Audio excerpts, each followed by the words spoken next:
Hello students, today we are going to talk about chapter 7, Glimpses of India from the book First Flight.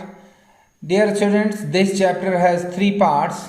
The first one part is A Baker from Goa by Lucio Rodriguez. Second part is just Coorg by Lokesh Abrol. And the third one part is Tea from Assam by Arup Kumar Datta. So dear students, before we start the chapter, first we will see some introduction of this chapter under the category of before you read. So let us see. Here just some activity discussed in class. What images of people and places come to your mind when you think of our country? Generally हम जब अपने देश के विषय में सोचते हैं, अलग अलग भागों के विषय में, तो हमें जो है हमारे दिमाग में अलग अलग तरह के लोगों के फेसेस और उनके पहनावे आते हैं. What parts of India have you lived in or visited? ये पूछता है कि कौन कौन से भागों में अपने देश के गए हैं या रहते हैं.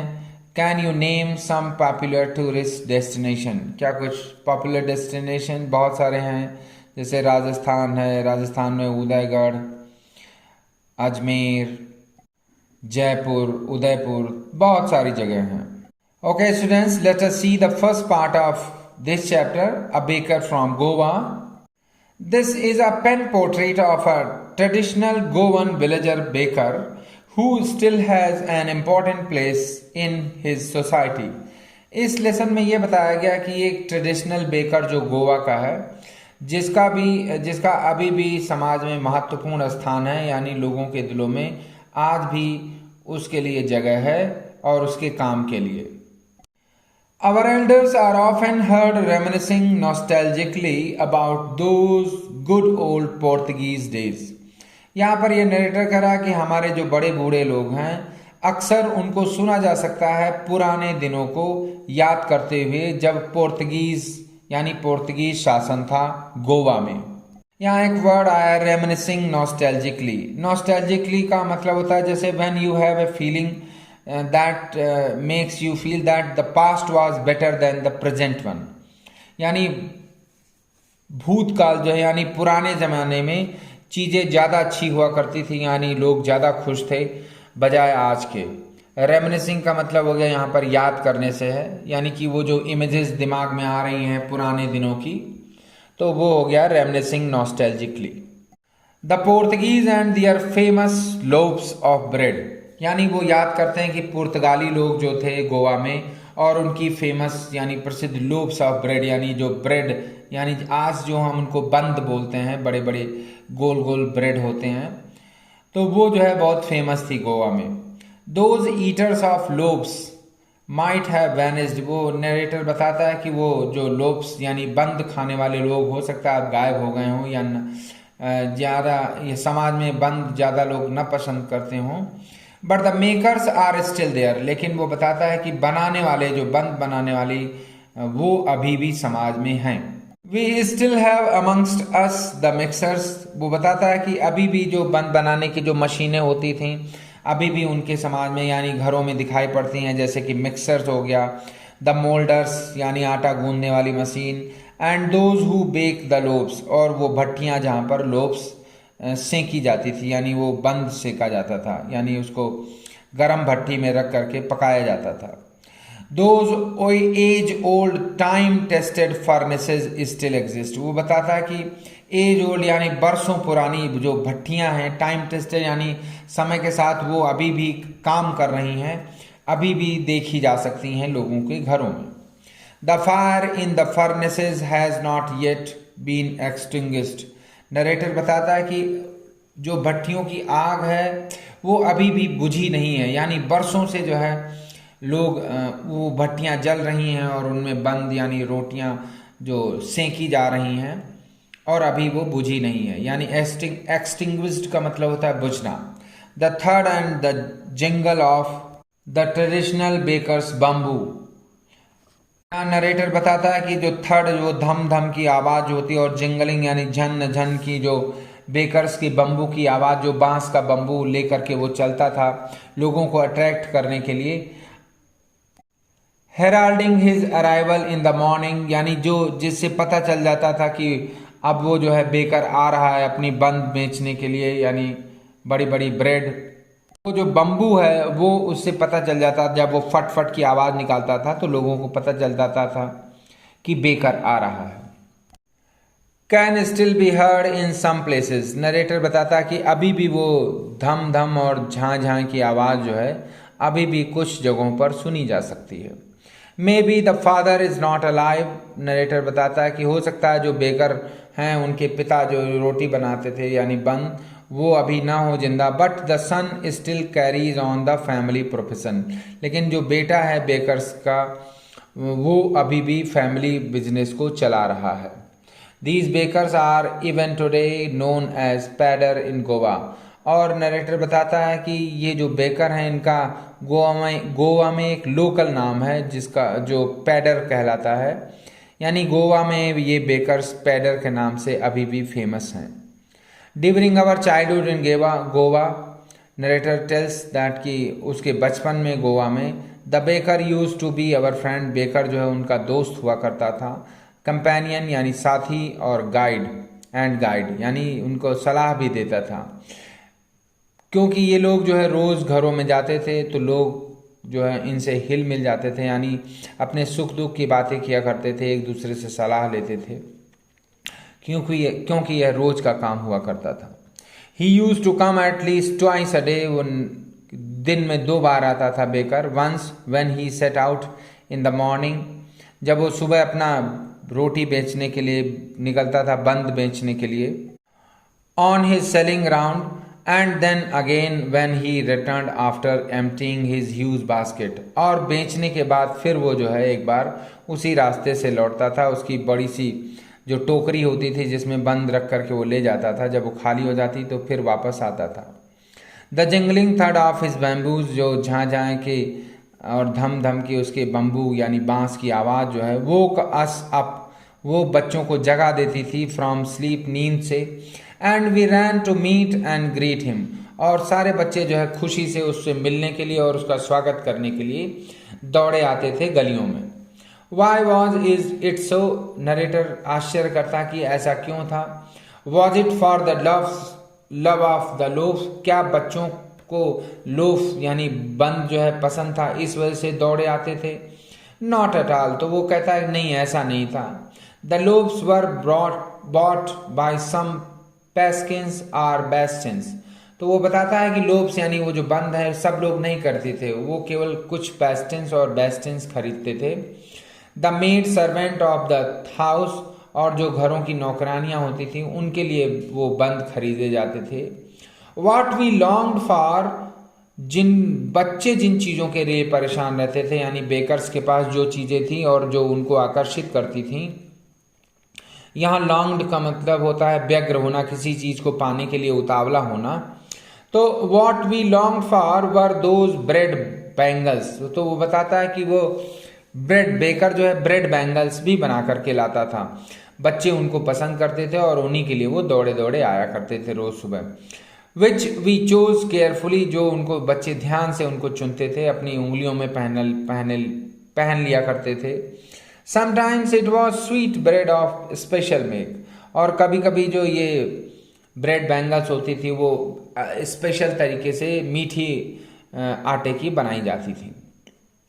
The baker made his musical entry on the scene with the jhang jhang sound, यानी बेकर जब आता था घरों में यानी गलियों में तो वो झैंग झैंग की साउंड प्रोड्यूस करता था, यानी वो जो आवाज़ है उसके बम्बू की, वो जो धम धम और झम झम की आवाज़ वो लोगों को अच्छी लगती थी और उसी से पता चल जाता था कि बेकर आ रहा है। Sound of his specially made bamboo staff, यानी बम्बू जो बांस की लकड़ी हुआ करती थी उससे वो स्पेशली ऐसी आवाज़ निकालने के लिए बनाया जाता था।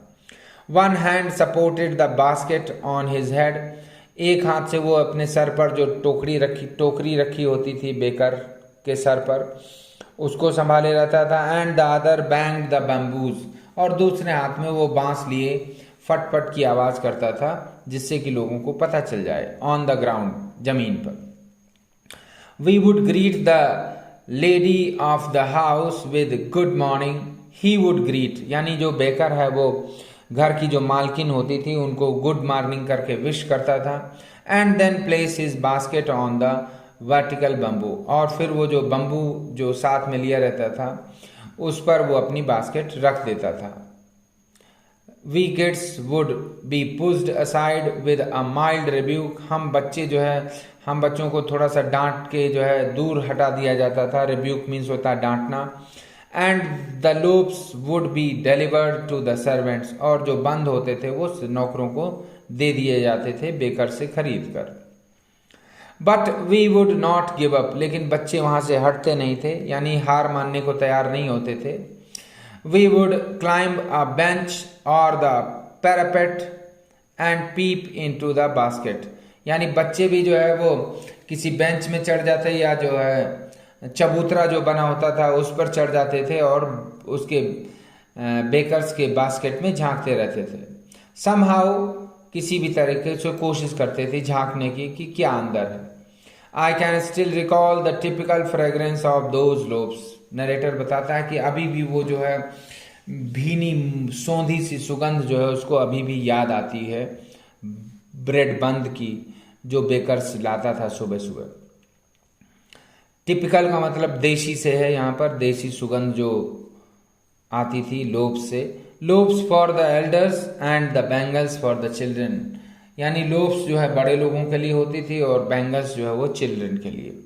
Then we did not even care to brush our teeth और वॉश अवर माउथ्स, और फिर बच्चे बिना ब्रश किए हुए या बिना मुंह धुले हुए प्रॉपरली वो खाना शुरू कर देते थे। एंड वाई शुड वी, और वो नरेटर बताता है क्यों चिंता करें हम मुंह धोने की या ब्रश करने की। वो would take the trouble of plucking the mango leaf for the toothbrush, क्योंकि नरेटर बताता है उस समय जो है टूथब्रश नहीं हुआ करते थे, आम के पत्तियां जो है तोड़ करके उनकी ब्रश बनाई जाती थी और उससे लोग दांत साफ करते थे। And why was it necessary at all, और ये जरूरी भी क्यों था। The tiger never brushed his teeth, क्योंकि शेर कभी मंजन नहीं करते। Hot T could wash and clean up everything so nicely after all, उनका मानना था कि जो है गरम गरम चाय सब कुछ साफ कर देगी बहुत अच्छे तरीके से उनके मुंह को। Marriage gifts are meaningless without the sweet bread known as the bol, यहाँ नरेटर बताता है कि जो मैरिज सेरेमनी हुआ करती थी उनमें जो है ये ब्रेड बंद जो हैं वो दिए जाते थे जिनका नाम बोल हुआ करता था। तो ये स्वीट ब्रेड जो है बोल के नाम से जानी जाती थी और मैरिज सेरेमनीज में यानी शादी विवाह के अवसर पर ये जरूर दी जाती थी। जस्ट एज ए पार्टी और अ feast loses it's charm without bread, ऐसा लगता था जैसे कोई भी पार्टी या समारोह है तो ब्रेड के बिना जो है उसका पूरा मजा नहीं आता था, आकर्षण उसका खोया सा रहता था। Not enough can be said to show how important the baker can be for a village, ये यहाँ ये बताने की जरूरत यानी पर्याप्त है, ये बताने की ज़रूरत नहीं है कि बेकर जो है गांव के लिए कितना महत्वपूर्ण हुआ करता था। The lady of the house must prepare sandwiches on the occasion of her daughters engagement, जो घर की मालकिन होती थी वो जो है सैंडविचेस बनाती थी ब्रेड की शादी के अवसर पर अपनी बेटी के लिए इंगेजमेंट के लिए। Cakes and bolinhas are a must for Christmas, cakes और बोलिनाज जो हैं वो क्रिसमस पर एकदम ज़रूरी हुआ करते थे क्रिसमस के अवसर पर, as well as other festivals और बाकी दूसरे त्योहारों पर। Thus the presence of the baker's furnace in the village is absolutely essential, और इस तरह नरेटर बताता है कि बेकर्स की जो भट्टी है जिस पर वो बंद पकाते हैं उसका गांव में होना बहुत ही जरूरी है, नितांत आवश्यक है। द बेकर और bread seller of those days had a precious peculiar dress known as the kabai, जो बेकर्स होते थे यानी जो ब्रेड बेचते थे उनकी एक पर्टिकुलर स्पेशल ड्रेस हुआ करती थी जिसको कबाई के नाम से जाना जाता था।